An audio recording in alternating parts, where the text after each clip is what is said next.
Well, good morning. Day 16, and I think I could sleep all day. Honestly, I think I could have slept all day. Um, the need to rest is growing as my body gets a little more tired.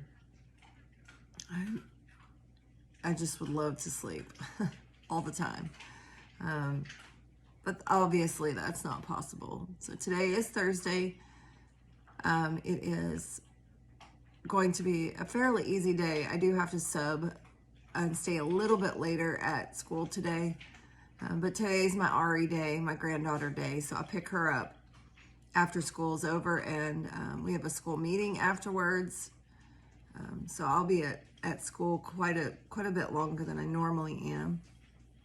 I'm so thankful that we have someone living on our property now that I can call and ask him to take care of my animals, my dogs, so that they're not just sitting in the house all day long. He's pretty good about letting them out. So I do appreciate that. I'm grateful. Excuse me. I did notice the scale's gone down a little bit more. I'm not able to hold this weight on very well. I'm down to about 15 pounds now. So my husband commented on it last night. Jason said that he was like, you look good though. I know that he likes a thinner but more petite woman. That's just more visually appealing to him. He doesn't like a big old chunky girl. And I don't know, I've gotten kind of lazy in my fitness and my older age, and now that I'm almost 50, I'm like, that's a little extra weight. But I know that he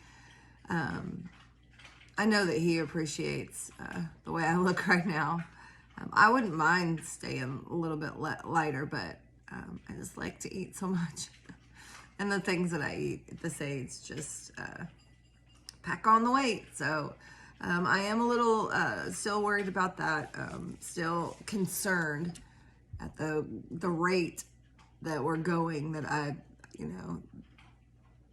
won't be able to sustain the fast because of the weight loss. However, if I have to up my intake of nutritional shakes or caloric drinking calories, I don't know if that would help. At this point in my 16 days, you pretty much set your metabolism, and if it's fired up, ready to rock and lose weight, then I'm not sure how I could stop that at this point.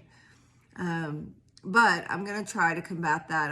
I might do a shake during the day and a shake at night just to see if that may slow it down just a little bit. Other than that, feeling pretty good. A little bit foggy, but not a lot. It comes in spurts. This kind of glycogen cycle is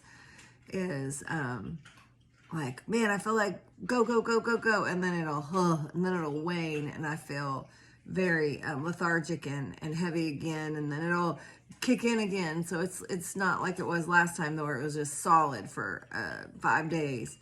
But maybe that's good, because once this burns off, I have no more reserves left. So I'm okay with it going a little bit of a slower burn this time, so that I can keep up my energy and keep up focus.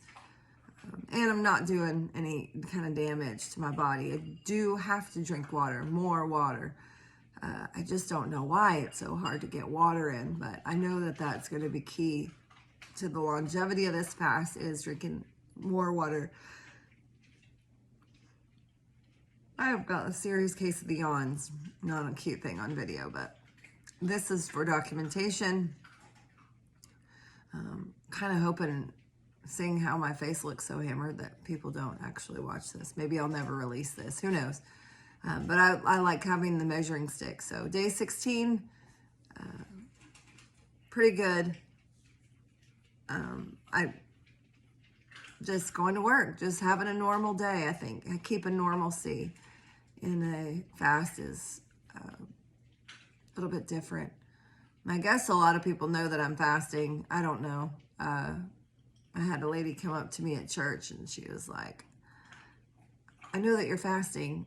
I don't know how you knew that, but apparently she heard me talking to someone about my rules.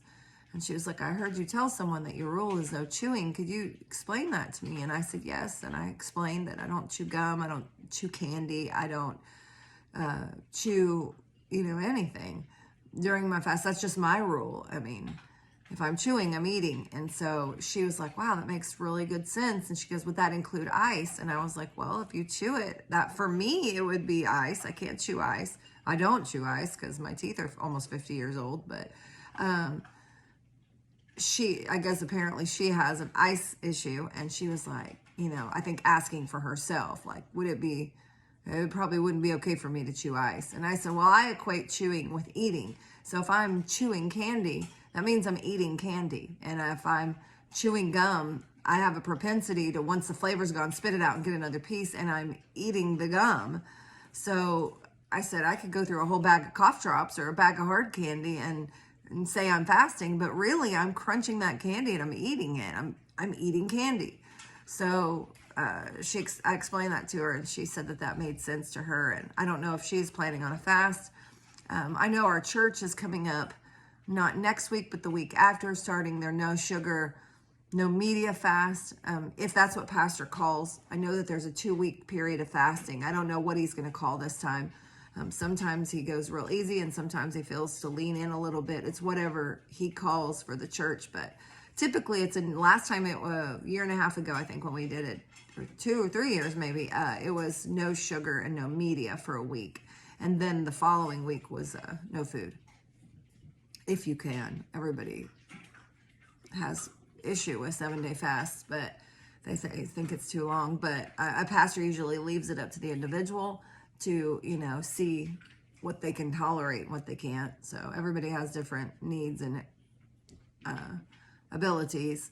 So, but yeah, I guess maybe she's just planning on her fast and she just wanted to know the rules. So if you're a chronic ice chewer, I think if you gave up chewing ice for a fast, that would be a pretty big sacrifice. Food and ice, that would be huge if you're a chronic ice chewer. I know some people that's their thing. They chew ice. So other than that, did MC last night at church, and I had at least 3 people say that was the best job that I'd ever done. Maybe 4, like just random people, like that's the best you've ever done up there. So I really did feel God with me.